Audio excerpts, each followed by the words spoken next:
Assalamualaikum warahmatullahi wabarakatuh. Perkenalkan, kami dari kelompok 5 akan mempresentasikan hasil praktikum kami yang berjudul fitoremediasi.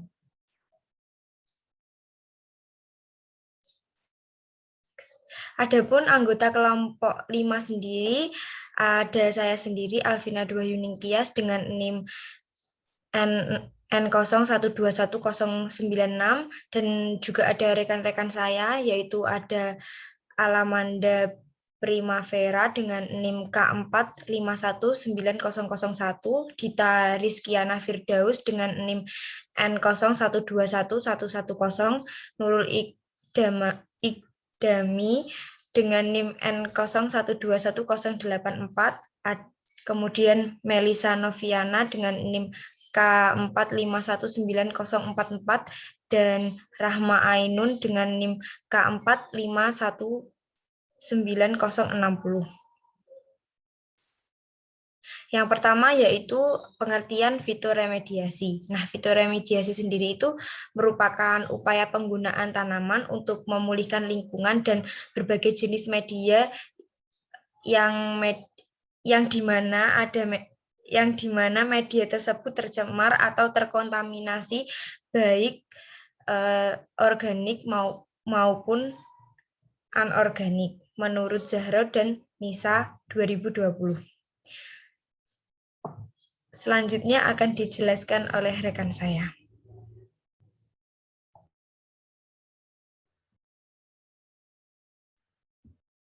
Baik, selanjutnya saya akan menjelaskan tentang eceng gondok sebagai tanaman fitoremediasi.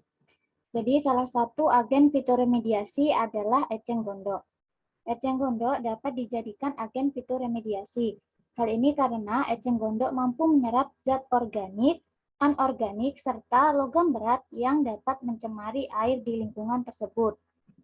Eceng gondok juga termasuk tumbuhan yang memiliki toleransi tinggi terhadap logam berat karena mempunyai kemampuan membentuk fitokelatin di mana senyawa peptid yang dihasilkan mampu menghelat logam dalam jumlah yang besar. Selanjutnya akan dijelaskan oleh rekan saya. Oke, selanjutnya kami telah melakukan percobaan dengan ada 2 variabel yang kita amati untuk percobaan pemberian eceng gondok pada air limbah. Yaitu pada hari pertama adalah untuk variabel yang diamati adalah variabel kontrol, yaitu tanpa pemberian eceng gondok pada air limbah, yaitu pH yang diukur itu adalah sebesar 8, kemudian suhunya sebesar 29 derajat Celcius, dan untuk tingkat kejernihan airnya itu berwarna kekuningan. Kemudian untuk variabel perlakuan, yaitu air limbah yang diberi eceng gondok, pH yang diukur sebesar 8, kemudian untuk suhunya sebesar 29 derajat Celcius, dan juga tingkat kejernihannya berwarna kekuningan. Kemudian untuk hari kedua, variabel kontrolnya yang tanpa menggunakan eceng gondok itu memiliki pH sebesar 8 dan suhunya 29 derajat Celcius dan tingkat kejernihannya berwarna kekuningan. Dan untuk yang perlakuan dengan eceng gondok itu pH-nya sebesar 8, suhu 29 derajat Celcius dan kejernihannya berwarna kekuningan, sehingga pada hari 1 dan kedua belum terdapat perubahan. Oke, selanjutnya untuk hari ketiga.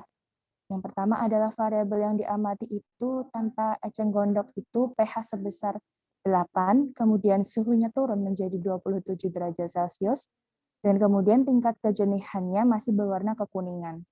Sedangkan untuk yang variabel dengan eceng gondok, itu pH-nya turun menjadi netral atau menjadi 7, dan suhunya masih sama, 29 derajat Celcius, dan untuk tingkat kejernihannya lebih jernih dibandingkan dari hari kedua. Dan pada hari keempat, untuk variabel yang tanpa eceng gondok, itu pH-nya masih sama, 8, dan untuk suhunya naik lagi menjadi 29 derajat Celcius, dan untuk tingkat kejernihannya berwarna kekuningan. Sedangkan untuk perlakuan yang menggunakan eceng gondok, pH-nya naik lagi menjadi 8, kemudian suhunya tetap, yaitu 29 derajat Celcius, dan kejernihannya itu semakin jernih dibandingkan dari hari ketiga. Selanjutnya, untuk hari kelima, variabel yang diamati untuk tanpa eceng gondok, pH-nya masih sama, 8, dan kemudian untuk suhunya naik menjadi 30 derajat Celcius, dan kejernihannya masih berwarna kekuningan. Sementara untuk yang dengan menggunakan eceng gondok, pH-nya turun lagi menjadi 7, dan suhunya juga naik menjadi 30 derajat Celcius, dan kemudian untuk tingkat kejernihannya semakin jernih dari hari keempat. Dan terakhir untuk hari ke-6, hari terakhir pengamatan ini, yang variabel kontrol tanpa eceng gondok itu pH-nya masih tetap 8, kemudian suhunya turun menjadi 26 derajat Celcius, dan untuk kejernihannya masih sama dengan hari-hari sebelumnya, yaitu berwarna kekuningan. Sementara untuk variabel perlakuan yang dengan eceng gondok ini, pH-nya masih sama, yaitu 7, dan suhunya turun menjadi 27 derajat Celcius, dan untuk tingkat kejernihannya ini lebih jernih dan semakin jernih dari hari-hari sebelumnya.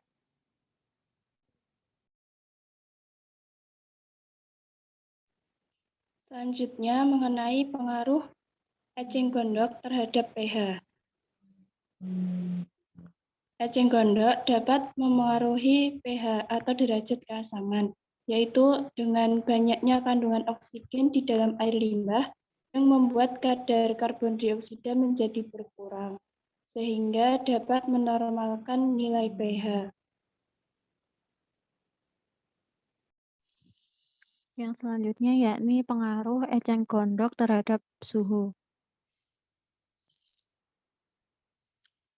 Pengaruh eceng gondok terhadap suhu yaitu tidak ada karena suhu yang didapat tersebut bisa berubah-ubah dikarenakan dipengaruhi oleh suhu ruangan.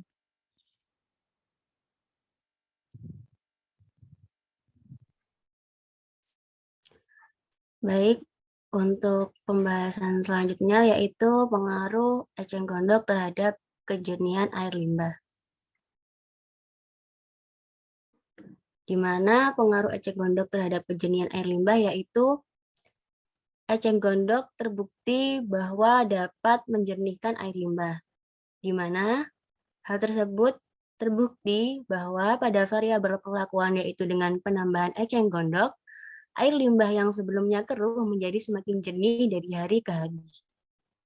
Hal tersebut terjadi karena polutan logam berat pada air limbah ditangkap oleh eceng gondok. Selain itu, tanaman eceng gondok yang diletakkan pada air limbah akan menyerap logam dari limbah tanaman tersebut sehingga air limbah menjadi jernih. Berikut merupakan dokumentasi dari hari ke-1, hari pertama. Air limbah tersebut keruh berwarna kekuningan.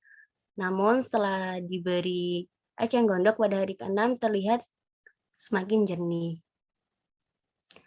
Berikut tadi merupakan presentasi dari kelompok 5 terkait praktikum fitoremediasi. Kurang lebihnya mohon maaf. Wassalamualaikum warahmatullahi wabarakatuh.